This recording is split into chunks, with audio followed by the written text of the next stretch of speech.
Good morning. ആദ്യം global market പോകാം. US market ഇന്നലെ ഫ്ലാറ്റ് ആയിട്ട് ചെറിയൊരു നെഗറ്റീവിലാണ് ക്ലോസ് ചെയ്തിട്ടുള്ളത്. ഡൗ ജോൺസിന്റെ ഫ്യൂച്ചർ ഇന്ന് ചെറിയൊരു പോസിറ്റീവായിട്ട് ഏകദേശം 40 പോയിന്റ് അടുപ്പിച്ച് ഡൗ ജോൺസിന്റെ ഫ്യൂച്ചർ 40 പോയിന്റ് പോസിറ്റീവായിട്ട് ട്രേഡ് ചെയ്യാണ്. യൂറോപ്യൻ മാർക്കറ്റും ഇന്നലെ വലിയ നെഗറ്റീവിലാണ് ക്ലോസ് ചെയ്തിട്ടുള്ളത്. ഗൾഫ് നിഫ്റ്റി ഫ്ലാറ്റ് ആയിട്ട് ട്രേഡ് ചെയ്യാണ്. ഇന്നലെ ഏകദേശം 100 പോയിന്റിന് മുകളിലാണ് നിഫ്റ്റി ക്ലോസ് ചെയ്തിരിക്കുന്നത്. ഇന്ന് മിക്കവാറും ഒരു ഫ്ലാറ്റ് ഓപ്പണിങ്ങിനുള്ള സാധ്യതയുണ്ട്.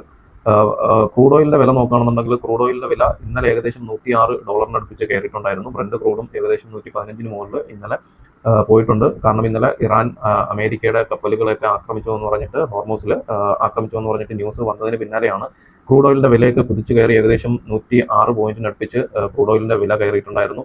അതുപോലെ തന്നെ രൂപയുടെ മൂല്യം നോക്കുകയാണെന്നുണ്ടെങ്കിൽ റെക്കോർഡ് വീഴ്ചയാണ് ഇന്നലെ ഉണ്ടായിട്ടുള്ളത്. ഏകദേശം $95.23 നമ്മുടെ ഇന്ത്യൻ രൂപ വീണിട്ടുള്ളത്.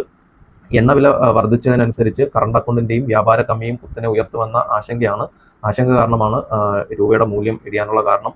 അതോടൊപ്പം തന്നെ സ്വർണത്തിന്റെ വിലയും ഇടിഞ്ഞു തുടങ്ങിയിട്ടുണ്ട്. ഇന്നലെ എനിക്ക് തോന്നുന്നു $4500 അടുപ്പിച്ചാണ് ഔൺസിന് സ്വർണത്തിന്റെ വില താഴോട്ട് വീണിട്ടുള്ളത്.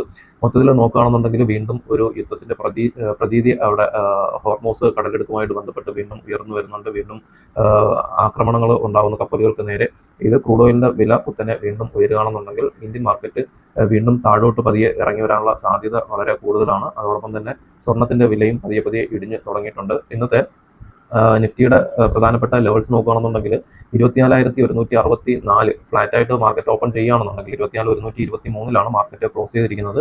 24,164 15 മിനിറ്റിൽ മുകളിലോട്ട് ബ്രേക്കൗട്ട് കിട്ടിയാൽ 24,282 വരേക്ക് പോകാൻ സാധ്യതയുണ്ട്. അതുപോലെ തന്നെ താഴോട്ട് 23,970 കഴിഞ്ഞ കുറേ ദിവസമായിട്ട് നോക്കുകയാണെന്നുണ്ടെങ്കിൽ കൃത്യമായിട്ട് 24,000 തന്നെ കഴിഞ്ഞ ഒരു 2-3 ആഴ്ചയായിട്ട് 24,000 എന്ന ഫിഗറിൽ തന്നെയാണ് മാർക്കറ്റ് നിൽക്കുന്നത്.